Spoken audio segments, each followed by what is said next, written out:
আসসালামু আলাইকুম দর্শক বিন্দু, মোল্লা টিভি টোল্লা সংবাদে সবাইকে স্বাগত জানাচ্ছি।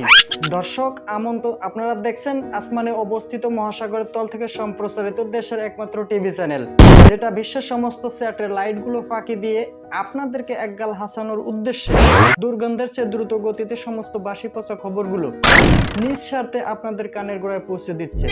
দর্শক, আমন্ত্রণ জানাচ্ছি মোল্লা টিভির নিয়মিত বুলেট আপডেটে। এখন বুলেট মারছি মোল্লা টিভির এমডি, বর্তমান সময়ের নিকৃষ্ট, নির্বোধ এবং মূর্খ ব্যক্তি রাজীব মোল্লা। প্রিয় দর্শক, বুড়ি কিংবা ছড়ি, পরি কিংবা পেতনি, যে বয়সী নারী হোক না কেন, তাদের সৌন্দর্য লুকিয়ে থাকে মেকআপের ভিতরে। মেকআপ ছাড়া তাদের যেন নিজেদের কাছে অসহায় হনুমানের মতো মনে হয়।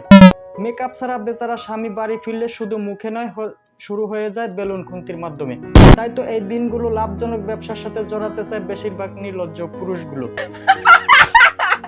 পেয়ে যায় রাতারাতি সফলতাও, তবে শীতের আগমন ঘটতেই তাদের কপালে দুশ্চিন্তার ভাঁজ। হাউমাউ করে কান্নাকাটি করতেও দেখা গেছে কিছু মেকআপ ব্যবসায়ীদের। এর কারণ উদ্ঘাটন করতে মোল্লা টিভির প্রতিনিধি বুইয়া মন্টু দেশের বিভিন্ন মেকআপ ব্যবসায়ীদের সাথে বোঝাপড়া করে আজ প্রতিবেদন দাখিল করেছেন। প্রতিবেদনটি আপনাদের মাঝে ডেক্সি রিপোর্টের মাধ্যমে তুলে ধরছি। বুইয়া মন্টু বলেন, বেশিরভাগ মেকআপ ব্যবসায়ীরা বলেছেন শীতের সময় বেশিরভাগ মেয়েরা গোসল না করার কারণে এক মেকআপে পার করে কয়েকদিন থেকে কয়েক সপ্তাহ পর্যন্ত, যার কারণে তাদের মেকআপ ব্যবসায় লাল বাতি জ্বলে বলে জানিয়েছেন মেকআপ ব্যবসায়ীরা। আরো বলেছেন, শীতের সময় বেশিরভাগ জায়গায় ঢাকা থাকে বলে জায়গা শূন্যতার অভাবে মেকআপ কম লেগে থাকে, যার প্রভাব পড়ে মেকআপ ব্যবসায়ীদের জীবিকার উপর। তাদের পার করতে হয় অনাহারে অযত্নে জীবিকা। শীতের সিজনে মেকআপ ব্যবসায়ীদের কিভাবে বাঁচবে, এমন প্রশ্নের জবাবে শ্রম, অর্থ ও ময়দা মন্ত্রণালয়ের কাছে জানতে চাইলে তারা বলেছেন সবাই বেশি বেশি পারফিউম বিক্রি করে মনোযোগ দিতে হবে, কেননা এ সময় মেয়েরা কয়েক সপ্তাহ গোসল না করার কারণে যে দুর্গন্ধ তৈরি হয়ে থাকে তা পারফিউমের মাধ্যমে ঢাকার চেষ্টা করে থাকেন। তাই এই কঠিন সময়ে পারফিউম এবং লিপ জেল বিক্রির মাধ্যমে কাটিয়ে দেওয়ার আহ্বান জানিয়েছেন মন্ত্রণালয়টি। প্রিয় দর্শক, এই বিষয়ে আরো বিস্তারিত জানার জন্য আমাদের মোল্লা টিভির কয়েকশো প্রতিনিধি দেশের বিভিন্ন স্থানে ময়দার বস্তা নিয়ে ঘোরাঘুরি করছেন।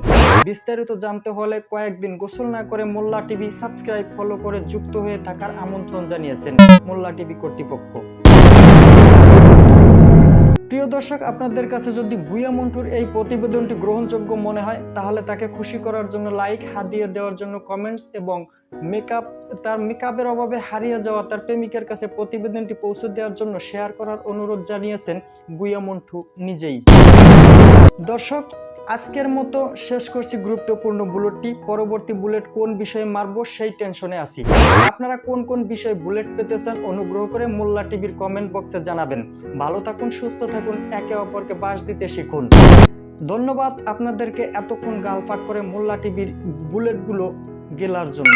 ধন্যবাদ।